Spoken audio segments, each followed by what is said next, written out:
What's up, everyone? Marc Lobliner, TigerFitness.com. Man, fuck my genetics.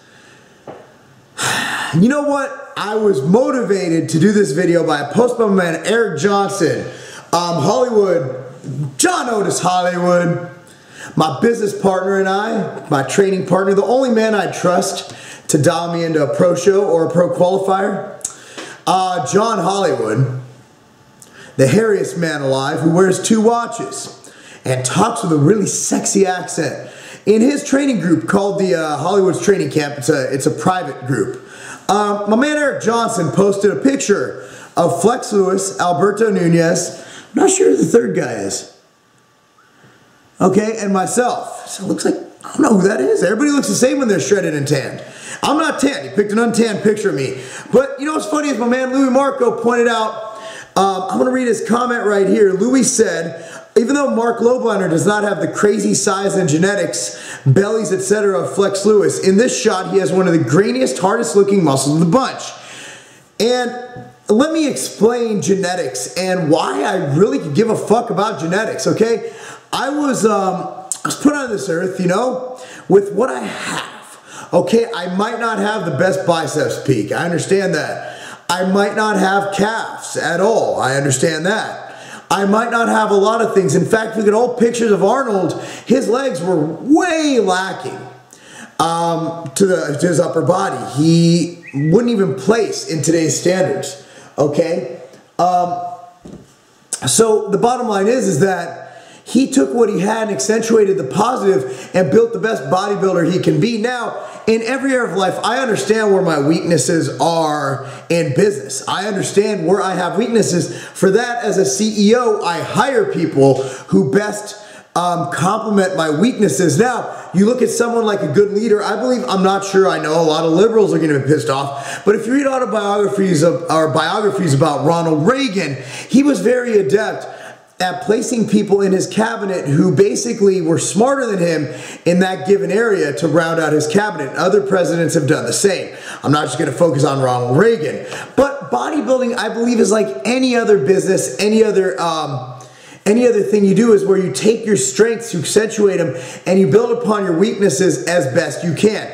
Now with me, for example, I know I have to pound the hell out of my arms. I know they're never going to be my best body part. I know that. And I've made them to the point where they actually look pretty proportionate to my body. Actually, you know, I'm having my surgery for my hernias next week. I actually have complete abdominal underlay of Gore-Tex going in, which is disgusting. It's going to hurt a lot. But let me show this picture right here.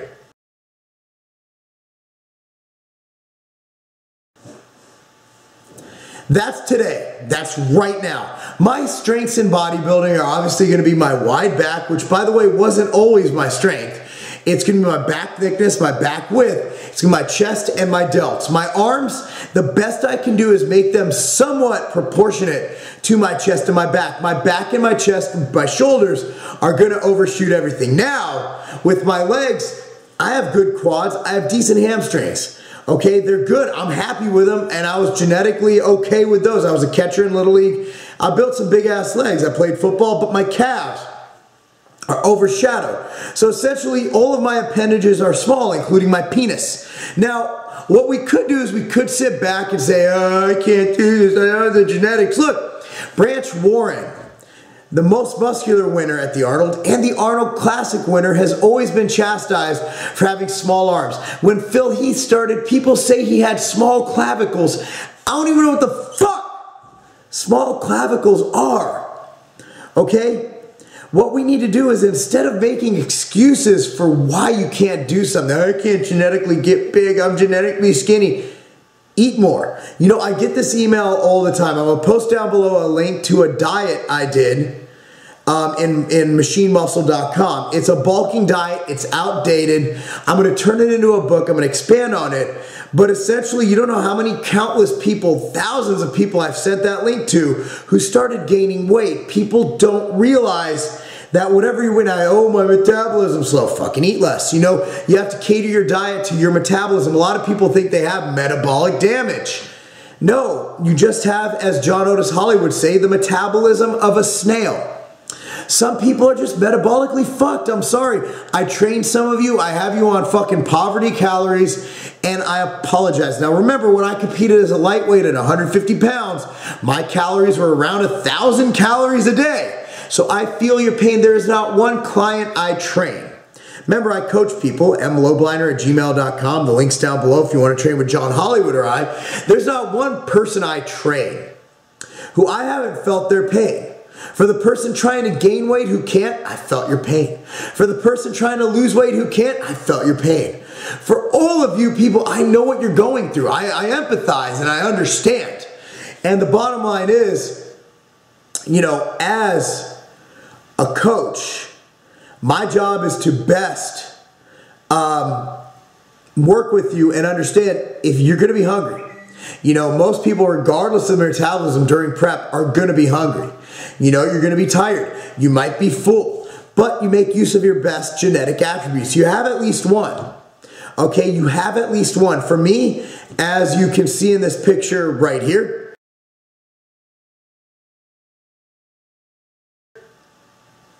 you can see I'm grainy and I can stay really fucking lean. And I capitalize on that and I use it on stage. Why did I win my pro card?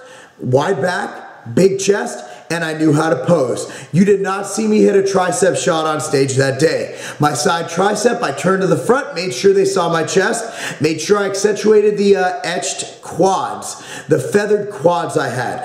I did not turn to the side and show my calves and my tricep. So if you're a competitor, you need to display what works for you. Now, I can make the case that who really gives a fuck if you don't compete and your calves are lacking compared to your quads, or your rhomboids don't compare to your delts. If you're walking on the beach and you have a six-pack abs and you're cut, and you look good and you're under 8% body fat, women don't fucking care. And frankly, 99% of guys there are gonna look worse than you. So people really don't care. I think we're kind of, a lot of people just focus on the bad, and you gotta look at the good. Get in shape, get in the best shape you can get in, and who gives a fuck if you're lacking somewhere? Obviously, you wanna prioritize that area, but at the end of the day, even Phil Heath isn't perfect. Jay Cutler has asymmetrical abs, and one quad is, you know, shaped different than the other. You know, a lot of people have injuries. You know, you look at Victor Martinez. He had a quad tear, so his quads are a little bit imbalanced. There is not one. Branch Warren, again, knocked for his arm size. There's not one perfect specimen on this earth. Lee Priest looks great, but his chest has always been a weak point, which is why one day I beat him.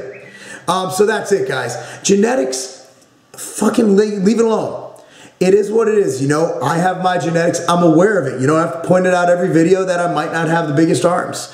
I might not have the thickest traps, and I might not have the biggest calves.